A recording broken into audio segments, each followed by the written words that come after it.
السلام علیکم ورحمۃ اللہ وبرکاتہ۔ آپ لوگوں کے سوال میرے پاس پہنچتے رہتے ہیں، مگر ان کا جواب دینا بہت مشکل ہوتا ہے، کیونکہ روزانہ کہیں نہ کہیں سفر پر جانا ہوتا ہے، تو اس کی وجہ سے وقت نہیں مل پاتا ہے، پورا ہی دن سفر میں نکل جاتا ہے۔ اس لیے آپ کا جواب ہفتے واری ایپیسوڈ میں دینے کی کوشش کی جاتی ہے۔ ابھی آپ سے روبرو ہوا ہوں، اس کے فوراً بعد پھر سفر پر نکلنا ہے۔ مسئلہ یہ ہے کہ ہمارے بہت سارے عزیز اور رشتہ دار، ملنے جلنے والے اور ہمارے پڑوسی بہت زیادہ بیمار ہیں۔ ہمارے ایک قریبی پڑوسی ہیں، ان کے پیر کی نس، ٹانگ کی نس بلاک ہو گئی ہے، ان کے لیے بھی اور تمام بیماروں کے لیے دعا کریں، اللہ تعالیٰ سب کو شفا عطا فرمائے۔ تو بہرحال سوالوں کا سلسلہ شروع کیا جاتا ہے۔ یہ پہلا سوال ہے محمد فرمان شاملی سے۔ یہ معلوم کر رہے ہیں کہ اگر کسی مجلس میں میاں بیوی کے درمیان طلاق دینے کا معاملہ چل رہا ہو تو ایسی مجلس میں شامل ہونا کیسا ہے، جبکہ ہمیں وہاں بلایا بھی جا رہا ہے؟ مولانا فرمان صاحب، ایسی مجلس میں آپ شریک تو ہوں، مگر آپ پوری کوشش اس بات کی کریں کہ ان دونوں کے درمیان طلاق نہ ہو۔ ہاں، اگر ان کے درمیان کسی بھی طرح نبھاؤ ہونے کی امید نہ ہو اور ہر طرح کی کوشش ناکام ہو جائے، ہر طرح کی آپ کی محنت ناکام ہو جائے، تو پھر آپ بری الذمہ ہیں، آپ پر کوئی گناہ نہیں ہوگا۔ لیکن بہرحال آپ کوشش اس بات کی کیجئے کہ ان کے درمیان نبھاؤ ہو جائے، ان کے درمیان آپسی محبت پیدا ہو جائے، کیونکہ جیسا کہ آپ نے ذکر بھی کیا تھا کہ ان کے درمیان طلاق ہونے والی ہے، یعنی ان کے درمیان تنا تنی چل رہی ہے، طلاق کی نوبت آ چکی ہے، اب کوئی راستہ نہیں بن سکتا۔ لیکن ایسا نہیں ہے، بہت سی مرتبہ بالکل طلاق لینے دینے کے لیے تیار رہتے ہیں، لیکن اللہ کی طرف سے ایسے حالات پیدا کر دیے جاتے ہیں کہ ان کے درمیان جو لڑائی جھگڑا ہے وہ ختم ہو جاتا ہے۔ تو مولانا فرمان صاحب، آپ ایسی مجلس میں شامل ہوں، ہو سکتا ہے کہ آپ کی وجہ سے اس مجلس کی حالت بدل جائے اور دونوں میاں بیوی آپس میں ایک دوسرے سے محبت کرنے لگیں اور طلاق دینے لینے کا جو سلسلہ ہے وہ ختم ہو جائے۔ اس بات کی کوشش کی جائے۔ دوسرا سوال ہے محمد ارشاد منیری۔ السلام علیکم۔ وعلیکم السلام ورحمۃ اللہ وبرکاتہ۔ جناب، میں ناریل گولا بیچتا ہوں، اس کا پانی بھی بیچتا ہوں، اس کا پانی بیچنا جائز ہے یا نہیں؟ جواب ضرور دیں۔ محمد ارشاد منیری صاحب، آپ جو ناریل بیچتے ہیں اور ناریل کا پانی الگ نکال کر بیچتے ہیں، تو ناریل بیچنا اور پانی الگ نکال کر بیچنا دونوں ہی جائز ہیں۔ آپ کا سوال یہ ہے کہ ناریل کا پانی بیچنا جائز ہے یا نہیں، تو جواب یہ ہے کہ جائز ہے، آپ بیچ سکتے ہیں۔ سوال نمبر 3 محمد امان صاحب۔ السلام علیکم۔ وعلیکم السلام ورحمۃ اللہ وبرکاتہ۔ یہ کہہ رہے ہیں کہ جی، میرے پاس کچھ قرضہ تھا، تو میں نے اپنے سگے بھائی کی اجازت کے بنا ہی اس کا کچھ سامان بیچ کر قرض ادا کر دیا۔ میری نیت اسے جلد دینے کی ہے، لیکن وہ سامان اس کے کام میں نہیں آ رہا ہے۔ سبھی بھائی ابھی ایک ساتھ ساجھے میں رہتے ہیں، کچھ بتا دو۔ کچھ بتا دو نہیں، میں آپ کو بہت کچھ بتاؤں گا۔ پہلی بات تو یہ ہے کہ آپ نے اپنے سگے بھائی کا جو سامان اس کی اجازت کے بغیر اٹھا کر بیچ دیا ہے، یہ آپ نے بہت غلط کام کیا ہے۔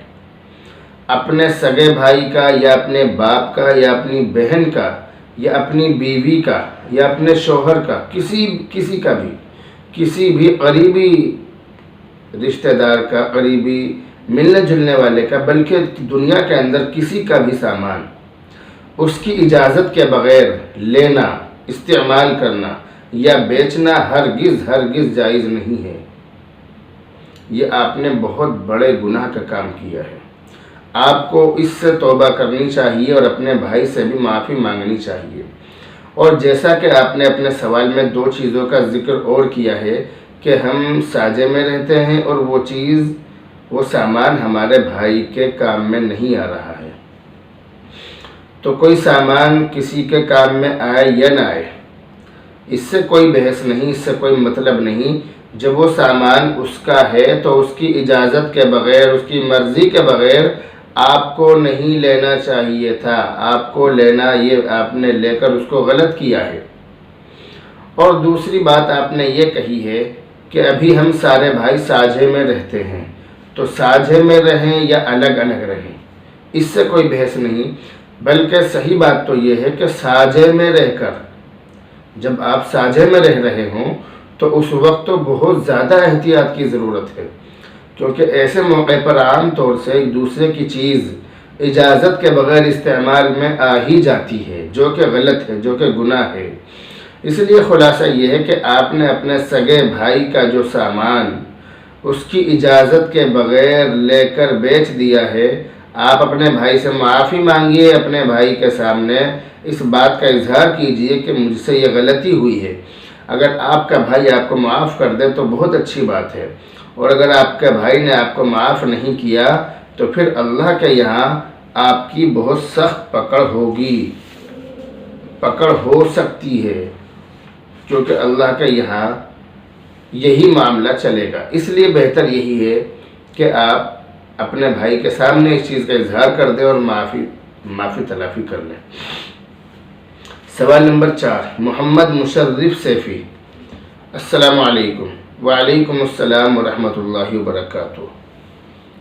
مفتی صاحب، شوہر کے ساتھ، بیوی کے ساتھ ہم بستری کرنے کے بعد ناپاکی کی حالت میں کیا ماں بچے کو دودھ پلا سکتی ہے؟ سوال یہ ہے کہ میاں بیوی نے ہم بستری کی،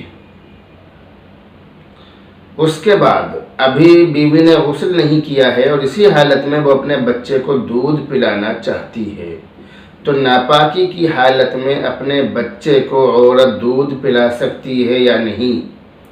تو اس کا سیدھا سا جواب یہ ہے کہ بہتر تو یہ ہے کہ جب میاں بیوی صحبت سے فارغ ہو جائیں تو فارغ ہونے کے تھوڑی بہت دیر کے بعد جب وہ ٹھنڈے ہو جائیں انہیں غسل کر لینا چاہیے، انہیں نہا لینا چاہیے۔ لیکن اگر کسی مجبوری کی وجہ سے وہ غسل نہ کر سکیں تو پھر بیوی عورت اسی حالت میں اپنے بچے کو دودھ پلا سکتی ہے، یہ جائز ہے، یہ گناہ نہیں ہے۔ اسی حالت میں اپنے بچے کو دودھ پلا سکتی ہے، یہ جائز ہے، اس بات کا خاص دھیان رکھا جائے۔ لیکن بہتر یہی ہے، میں پھر بھی یہی کہوں گا کہ ناپاکی کی حالت میں زمین پر رہنا، زمین پر گھومنا اور ایسے ہی رہنا، ناپاکی کی حالت میں گھر کے کام دھندے وغیرہ کرنا اور بہت لمبا وقت اس میں گزار دینا، کئی گھنٹے گزار دینا، یہ مسلمان کی شان کے خلاف ہے، یہ اچھی بات نہیں ہے، اس سے پرہیز کرنا چاہیے، اس سے توبہ کرنی چاہیے، اس بات کا خاص دھیان رکھا جائے۔ مولانا نواب شملہ سے معلوم کر رہے ہیں کہ فجر، ظہر، عصر، مغرب، عشاء، ان 5 کے کیا کیا معنی ہیں؟ یہ جو 5 نمازیں ہیں، ان 5 نمازوں کے نام کے معنی کیا کیا ہیں، یہ معلوم کر رہے ہیں۔ فجر کے معنی سویرا، صبح ہونا، نور کا تڑکا، آنکھیں کھلنا، غفلت دور ہونا، یہ سب فجر کے معنی ہیں۔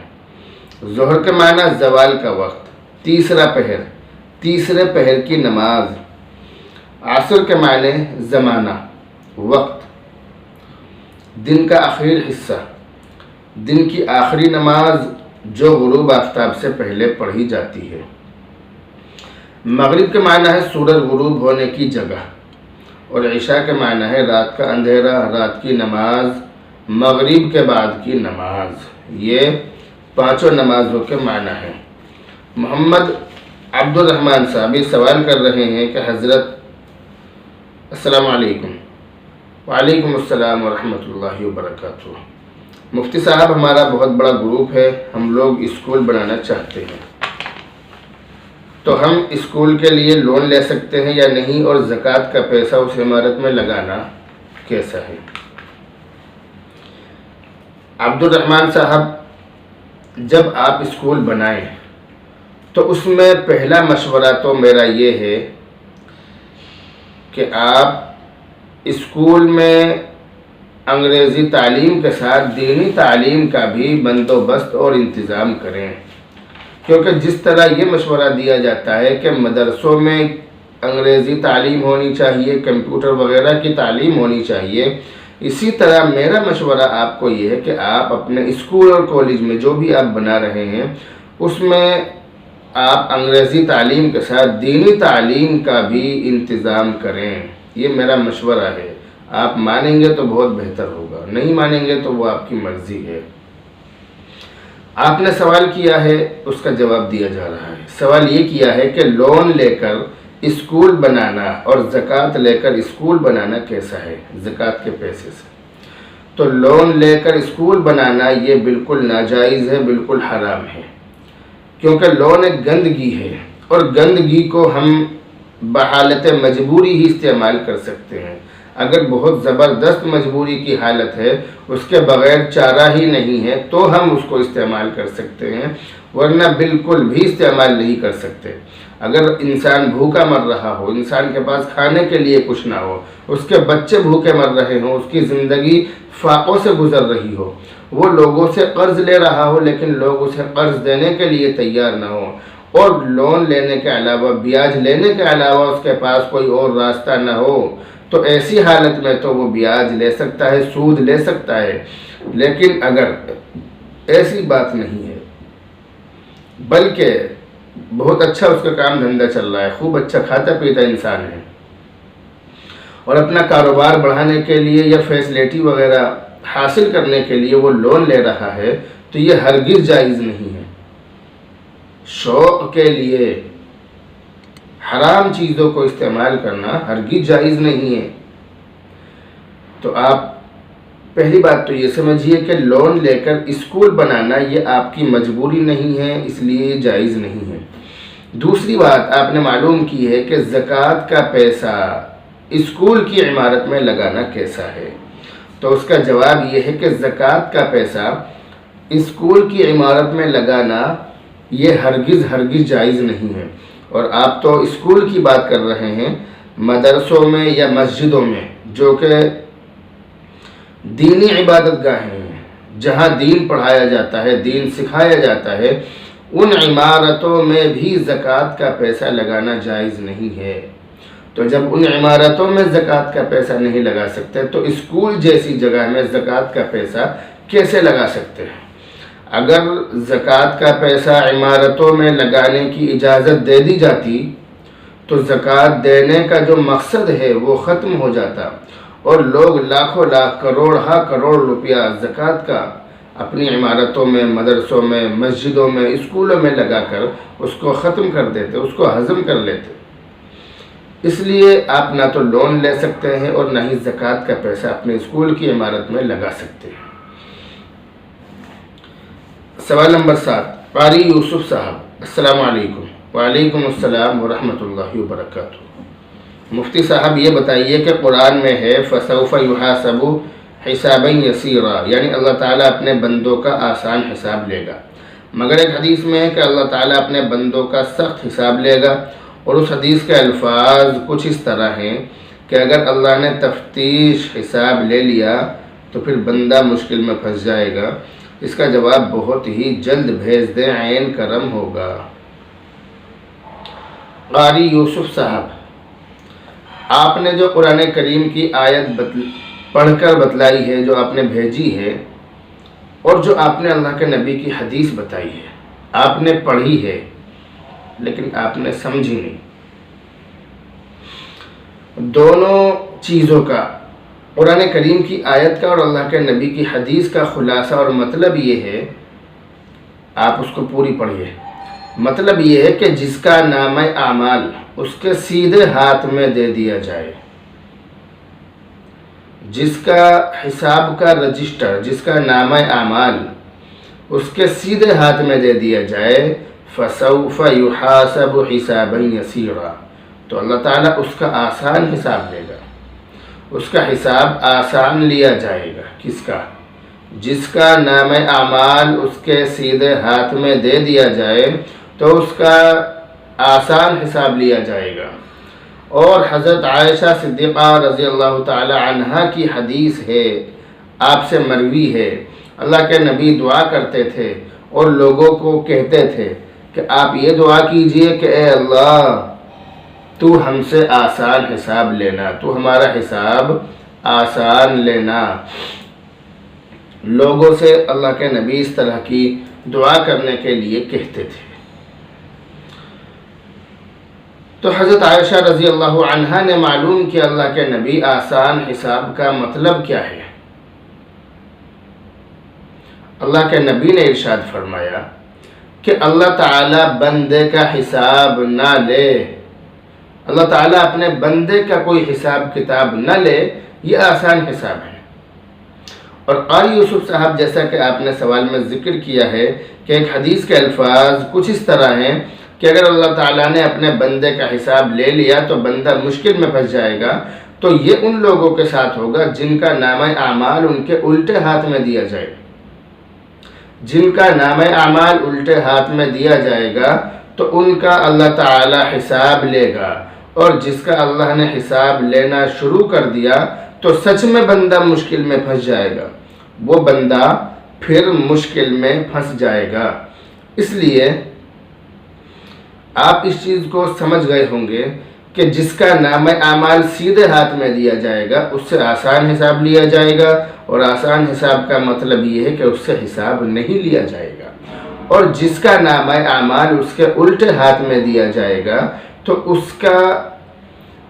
سے اللہ تعالیٰ حساب لے گا، اور حساب لینے کا مطلب ہی مشکل حساب لینا ہے، کیونکہ جس سے حساب لینا شروع کر دیا تو سمجھ لیجئے کہ بندہ مشکل میں پھنس گیا۔ اس لیے آپ اس سوال کو سمجھ گئے ہوں گے۔ سوال نمبر 8، آخری سوال، محمد امجد۔ حضرت مفتی صاحب السلام علیکم۔ وعلیکم السلام ورحمۃ اللہ وبرکاتہ۔ مفتی صاحب، میں نے کپڑے کا شو روم کھولا ہے مگر اس میں کام چلتا ہوا نہیں دکھ رہا، میں کیا کروں؟ امجد صاحب، آپ نے جو کپڑے کا شو روم کھولا ہے، آپ نے اس سے پہلے، شو روم کھولنے سے پہلے کسی غریب کی شاید مدد نہ کی ہو۔ اگر نہ کی ہو تو آپ فوراً کسی غریب کی مدد کیجئے۔ آپ نے لاکھوں لاکھ روپیہ اپنا شو روم کھولنے میں لگایا ہے، میری بات مان کر تقریباً 1,500 روپیے کا، جہاں بھی آپ رہتے ہیں، مجھے معلوم نہیں کہ آپ کہاں رہتے ہیں، آپ وہاں سے دکان پر سے سامان راشن خرید کر اپنے قریب میں کسی غریب کے گھر پہنچا دیجئے۔ آپ سب سے پہلے اس کام کو کیجئے۔ اس کے بعد آپ سورہ شعراء کو لکھ کر ایک کاغذ پر خود لکھ لیجئے یا کسی سے لکھوا لیجئے۔ سورہ شعراء کو آپ لکھ کر اپنے شو روم میں لٹکا لیں۔ آپ یہ کام کیجئے، سورہ شعراء کو لکھ کر اپنے شو روم میں لٹکا لیں، انشاءاللہ آپ کا کام بھی چلے گا، خرید و فروخت بھی ہوگی، لوگ آپ کی دکان پر، آپ کے شو روم پر سامان خریدنے کے لیے بھی آئیں گے۔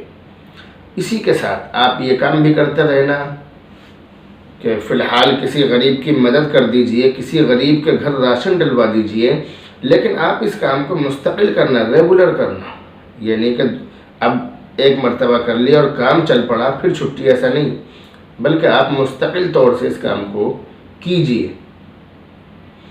انشاءاللہ پھر دیکھنا آپ کی زندگی میں کیسے بہار آئے گی اور آپ کا کام کتنے اچھی طریقے سے چلے گا انشاءاللہ۔ یہ تھے وہ سوال جو اس ہفتے آئے تھے، ان میں سے کچھ سوالوں کا جواب میں نے آپ کو دے دیا۔ ابھی بہت سارے سوالوں کا ذخیرہ میرے سامنے رکھا ہے، تو جن لوگوں کے سوال نہیں آئے ہیں وہ اپنے سوالوں کا انتظار کریں، اگلے ہفتے ان کے سوالوں کا جواب انشاءاللہ دیا جائے گا۔ اللہ تعالیٰ سے دعا کرتے رہیے، اللہ تعالیٰ ہم سب کو عمل کی توفیق عطا فرمائے۔ جو لوگ بیمار ہیں اللہ تعالیٰ سب کو شفا عطا فرمائے۔ اللہ تعالیٰ پوری دنیا کے اندر امن و امان پیدا فرمائے، سکون و اطمینان اور عزت کے ساتھ مسلمانوں کو رہنا نصیب فرمائے۔ السلام علیکم ورحمۃ اللہ وبرکاتہ۔